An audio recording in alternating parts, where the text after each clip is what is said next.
આની દાદાગીરી હમણાં બહુ વધી ગઈ છે યાર. સમજાવો તમે લોકો, સમજાવો હવે હવે હવે આ કળિયુગમાં દાદાગીરી વધી ગઈ છે. થોડુંક તમારા ભાઈનું ધ્યાન રાખો અને કયો કાંઈ કાને. ગુડ ઇવનિંગ ફ્રેન્ડ્સ, કેમ છો? મજામાં ને? જય શ્રી કૃષ્ણ, જય માતાજી, જય દ્વારકાધીશ, જય સ્વામિનારાયણ. જો આજે શનિવાર છે અને મેં કીધું ચાલો ઘણા દિવસથી વ્લોગ નથી બનાવ્યો તો મેં કીધું હું વ્લોગ બનાવી નાખું. તમે બધા રાહ જોતા હશો પણ બહુ એટલે બહુ ઘણા ટાઈમ પછી આપણે મળીએ છીએ અને કાવ્યાબેન પણ ઘરે છે. જો ખાવાનું નથી દેતી એને ભૂખ લાગી. કાવ્યા કોઈ પંખો ધીમો કરતો. ચેવડા થોડા ખાધા કરવાના હોય કાંઈ. આખો દી ચેવડા થોડા ખાધા. ધીમો કર પંખો. તારી બાજુ બોલું છું. આખો દી ચેવડા થોડા ખાધા કરવાના. તો પછી આખો દી ચેવડા ચેવડા ઈ તાર મમ્મી ખવડાવશે. અત્યારનું કઈ નહીં એને કહી તું પીઝા જો આવી બધી માથાકૂટ બપોર ટાણે હાલે છે. કાવ્યાબેન ના ભૂખ 2-2 કલાકે લાગે એટલે એને 2-2 કલાકે અને સારું ખાવા જોઈએ. પાછું નબળો માલ નહીં એવું તાર મમ્મી કહે છે. હા બસ. તો જો મિત્રો એક બીજી વસ્તુ તો ઈ કે મારું તો યાર સપનું તૂટી ગયું. મારું સપનું તૂટી ગયું. બોલ નહીં જો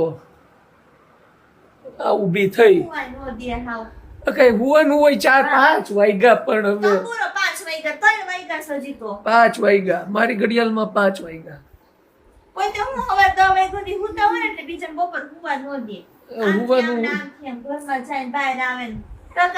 માંડ એક તો રજાનો દિવસ હોય ને. મારું તો સપનું તૂટી ગયું છે. હવે તું વાત જવા દે. મારું સપનું એ તૂટી ગયું કે મારે છે ને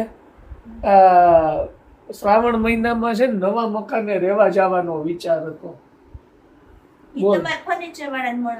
તો હજી ત્યાં કામ જ નથી પૈતું. મારે એવું હતું કે શ્રાવણ મહિનાની 8મમાં છે ને ગોકુળ 8મે આપણે કાવ્યાબેન ને ત્યાં પગલા પડાવીએ પણ સારું સપનું તૂટી ગયું મારું.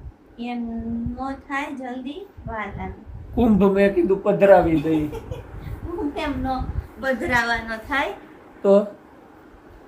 તો હવે ક્યારે કરશું? હવે ભાદરવામાં જવાય નહીં. અલ્યો આ બટર અને ફ્લાય ઉડે છે. તો મિત્રો હવે એવું વિચાર્યું છે કે ભાદરવો જવા દઈ કારણ કે મકાનનું સપનું તૂટી ગયું છે મારું જે જવાનું હતું શ્રાવણ મહિનામાં. એ હવે આપણે કંઈક વિચારીએ અને કામ પતે પછી જાય. હજી ફર્નિચરનું કામ 2 મહિના તો હાલવાનું જ છે ફર્નિચરનું કામ. એમ કે પેલા હું નક્કી કરવા ગયો તો કે 10 દી મેં કર દૂંગા મેં. એ બધા એમ જ કે 15 દીમાં કરી દેશું. એટલે અમે એટલે હાઈસ 15 દીમાં થઈ જાય. તો એનું કામ લાંબુ ચાલે. 2 મહિના આજે પૂરા થયા પણ હજી કામ પૈતું નથી. કામ સારું કરી તો વાર લાગે ને. તો હવે છે ને કમ્પ્લીટ થઈ જાય ને 80% પછી જ તમને હું દેખાડીશ. એટલે હમણાં અમે વિડીયો એના નથી બનાવતા મકાનના. 80% કમ્પ્લીટ થઈ જાય ને પછી આપણે ત્યાં વિઝિટ કરશું કે કેવું બન્યું. આમથી આમ ને કચરો ને એનું ઓલું શું કે ઓલું છોલ ને બોલ ને બધું પડ્યું છે એટલે સાફ સફાઈ નથી થઈ. એટલે દરવાજા લાગી ગયા છે પણ ધીમે ધીમે કામ ચાલુ છે. પણ મારું સપનું તૂટી ગયું.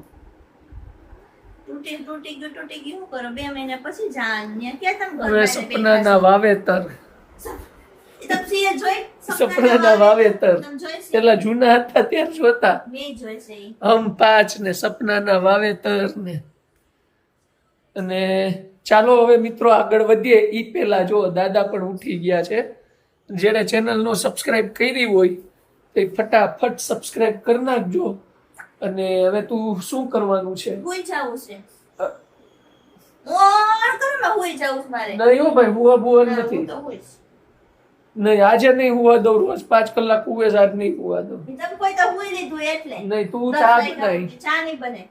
ભાઈ રજા હોય તો હું તો મોડો જ ઉઠું ને, સવારે 6 વાગે જાઉં અને રાતના 11 વાગે આવું છું.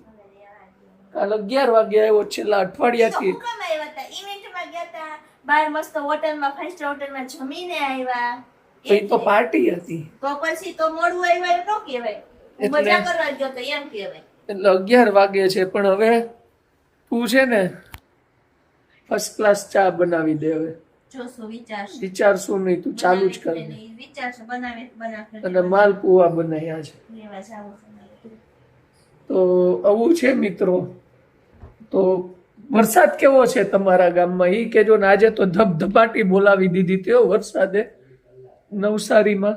પણ હવે વાતાવરણ થોડુંક આમ ખુલ્લું થયું છે. પણ વરસાદ એવો હતો કે આવે ને જાય, આવે ને જાય એવો. સૌરાષ્ટ્રમાં કેવો વરસાદ છે અને તમારી બાજુ કેવો વરસાદ છે તો એ નીચે કોમેન્ટ કરજો. અને હવે જોઈએ આગળ આગળ આપણે શું થાય છે. તો જો મેં કીધું તું ને ચા બનાવશે ફર્સ્ટ ક્લાસ. જો ચા બનાવવા આવે, ચાટ બનાવી પડે. ફર્સ્ટ ક્લાસ ચા બનાવજો. આવડે એ બનાવશું. બરાબર. આવડે એ બનાવશું. મસાલો આદુ નાખીને બનાવશું તો શું? હા. હા. આની દાદાગીરી હમણાં બહુ વધી ગઈ છે યાર. સમજાવો તમે લોકો, સમજાવો તમારી. સમજાવો. હવે આ કળિયુગમાં દાદાગીરી વધી ગઈ છે. થોડુંક તમારા ભાઈનું ધ્યાન રાખો હા. અને કયો કાંઈ કાને. ભાઈનું ધ્યાન રાખવા જેવું બહુ છે. આમાં કેટલા મારું ધ્યાન રાખવા વાળા કોઈ નહીં મળે. બધા મળે. નહીં મળે. જોઈએ આજ તો નીચે કોમેન્ટ આવશે ભાઈ. આજ તો નીચે ઢગલો કોમેન્ટ થવાની છે. કોઈ નહીં કોઈ નહીં મળે. જોઈ બધા કોમેન્ટ કરજો હો મિત્રો. આ મને દબાવે છે. તમે દબાઈ ગયા રિયા. હા હા, આમાં કોઈ લાગે દબાઈ ગયા. જો નામ દબાઈ ગયો હાવ. 2 કિલો ઉતરી ગયું, હા 10 કિલો વધી ગયું. હા. હમણાં જ કહેતી હતી. નહીં. નહોતી કહેતી? તો હારું. એટલે આવું છે મિત્રો. તમારા ભાઈનું થોડુંક ધ્યાન રાખજો. નાના ભાઈ સમજી ધ્યાન રાખજો. બાકી આ કળિયુગમાં નથી હાલવાનું. છૂટો ઘા આવશે. જો બોલી ને છૂટો ઘા આવશે. જો આમ જ કરે આપતી. જો આ પ્રૂફ છૂટો ઘા આવશે. હવે છૂટો ઘા કઈ કેવું? પ્રૂફ જો પ્રૂફ તમારી નજર સામે આમ જ કરે. આ તો તમને એમ કે ચાલન કેટલો તારા બહુ અત્યાચાર ડાય છે. છે. હું ડાય જ છું. આ અત્યાચાર છે. તમારે બધાને સાચું છે. તમને આ કોઈ બંધ સાચું કેમેરાનો અત્યાચાર આજે ચાલુ કેમેરામાં આવી ગયો છે. નહીં. તમને કોઈ નો હાચવે નહીં. તમારા સિવાય. એની અલખનો ધણી બેઠો છે 1000 હાથવાળો. ઈ તો હાચવે. દાદાગીરી તમારી જોઈને. હા, હા. ઈ તો કોની દાદાગીરી છે આ લાઈવ કેમેરામાં આજે દેખાય છે. હા, તમારે સમજાઈ દે. ખાવું હું સમજાવે. તો આવી જાઓ મિત્રો, જો ચા પીવા. દાદાગીરી કરે એટલે કઈ એટલે ચા બનાવી દે તો બનાવી દો. હા, હા. ઈ તો બનાવી જ પડે તો. કાંઈ નો બનાવી પડે. મારે બધું, દાદાગીરી હા. નો બનાવી પડે. તમારી છે જ બનાવી પડે. તો હાંજે પીઝા બનાવશે ને ખાવું. ખાવા લઈ જવાના છે. જો આ દાદાગીરી. ખાવ લઈ જાય ને પપ્પા. આ દાદાગીરી. દાદાગીરી જો નો લઈ જાય. આ દાદાગીરી. જોઈએ આવું છે મિત્રો. તો ચાલો ચા પી લઈએ હવે. તો મિત્રો મસ્ત ચા પી લીધી. અને જોયું ને તમને એમ કે દાદાગીરી જોઈ ને તમે આજ તો કેમેરાની સામે. આ તો તમને એમ થાય કે ધારા બિચારી ડાય. એમ થાય એમ તમને એમ હોય કે ચેતનભાઈ તો આવા છે, પણ હકીકતમાં બંધ કેમેરાની સામે આવો ને ત્યારે જ ઓરિજિનલ સ્વરૂપ દેખાય. સ્વરૂપ કોનું છે બધા હા. બોલો જ ના હોય. મમ્મી જોતી ન હોય ને ત્યારે રેકોર્ડ કરો. હા જો કાવ્યા કહે છે કે એકવાર મમ્મી જોતી ન હોય ને એમ રેકોર્ડ કરી નાખવું એટલે ખબર પડી જાય કોણ કેવું છે. બરાબર ને કાવ? તો પછી બોલી હવે બોલી. બોલી સર તમે ખોટું જ બોલો. મને ખોટું બોલતા જ આવડે છે. નીચે કોમેન્ટ આવશે ઈ તો આજે આવશે જ ઈ તો. આવશે જ ઈ તો. આવશે જ ઈ તો. જોઈ કોની બાજુ કોમેન્ટ આવે છે ઈ જોઈએ. જોઈ તો ચાલો મિત્રો હવે આપણે આ વ્લોગ અહીંયા પૂરો કરીએ છીએ નેક્સ્ટ લોકમાં પાછા મળશું ને આવી રીતે અમારા વિડીયો જોતા રહેજો. બધાને જય શ્રી કૃષ્ણ, જય માતાજી, જય દ્વારકાધીશ, જય સ્વામિનારાયણ.